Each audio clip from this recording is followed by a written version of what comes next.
Hello. Hey, what up? Welcome to my office. Whoa, today we're going to talk about how to get started as a music photographer. And that is the most common question I get asked. Well, actually the question people ask me is, how did you get started as a music photographer? I have a story. It's kind of okay, it's kind of cool, it's kind of whatever, but it's very, very unique. It applies only to my life. So when people ask that question, I think what they're looking for, how can they get their music photography career going, and what method did I use for my life, and can they apply it to theirs? And I think sometimes my route is applicable. It does work for some people, but more often than not, you're gonna have to kind of maybe use some of my methods, use some of my ideas, and break them down, build them up, transform them a little bit, and make it work for you. You don't have to know the right path, you don't have to know the wrong path. All you have to do is know what works, and more importantly, what works for you. So, I'm going to kind of give you a breakdown of some things that worked for me and why they worked for me, and I'm hoping that you can take a few things from over here, a few things from over here, and the best thing about music photography is anybody can do it, everybody can enjoy it, and it all starts locally. So you got this. You got this.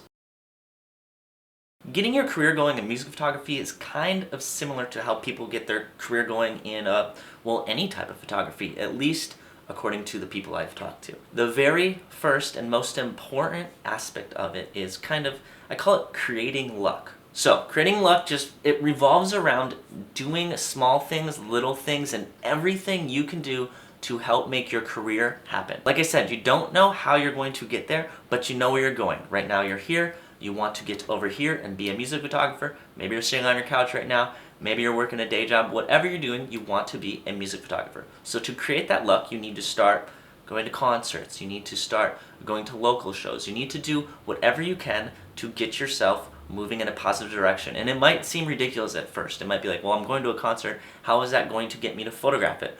Well, go to a concert, meet the people there, meet the people going to concert, make friends with the venue staff, make friends with the artists playing there. Maybe it starts with your brother's band. Whatever it is, you need to create that luck. You need to create those opportunities so that you can have them. An example of not creating luck would be sitting at home on your couch and dreaming about how you could do it. It doesn't help. And it's going to be small, it's going to be incremental, but over time it's going to add up and it's going to work out for you. You just have to start small and you got to start creating that luck, those opportunities. You have to make them happen. Second, be available. And this one's kind of quick, but when you start out, you want to say yes to as many things as you can. Whether that means, like I said, photographing your brother's local band or photographing a small band at a bar. Anything and everything, you don't know where it's going to lead. Maybe you're doing senior portraits. When I started photography, the most important thing for me was kind of just saying yes to every opportunity and seeing where I could take that. Because you never know what's going to lead to the next job, what's going to lead to the next opportunity, and what's going to help you create that luck that I just talked about. Networking is the biggest component to all of this, and it's key. I like to say that you can learn photography along the way, but networking, you need to start right now. So everybody you meet, make a good impression. Everybody that meets you, make them remember you.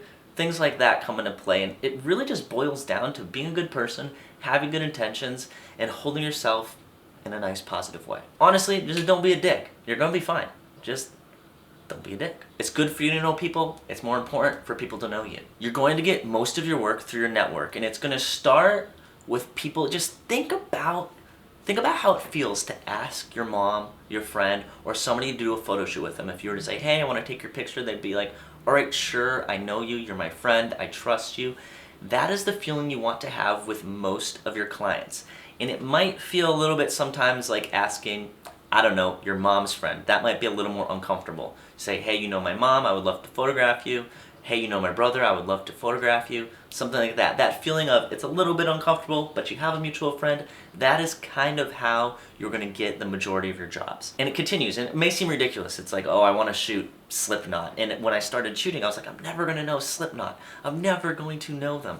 But as your network continues to grow and you get to know friends of friends, and they get to know you, you do start to get in touch and start to realize that you will know these people, or you'll know somebody that knows them. And networking, it's just insane. It's a chain reaction too. The more it grows, the faster it grows, and it just, before you know, it's kind of out of control and it becomes a natural way of life. An example I like to use is when I started with my friends, then I started with local bands. Local bands introduced me to their manager. The manager introduced me to his other artists. Those artists introduced me to other artists. Those other artists took me on tour where I met other artists, and that is an example of a network, chain reaction. It just slowly builds and it's awesome. It's going to be great.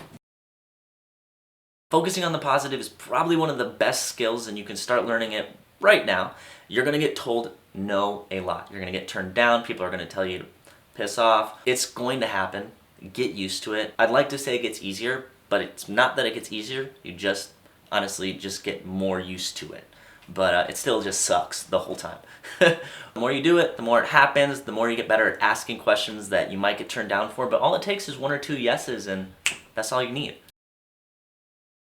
Next two kind of go together. The first one is don't think too much. Don't overthink things. When somebody tells you no, just move on. It's not personal. It's business. You got this. Don't worry about it.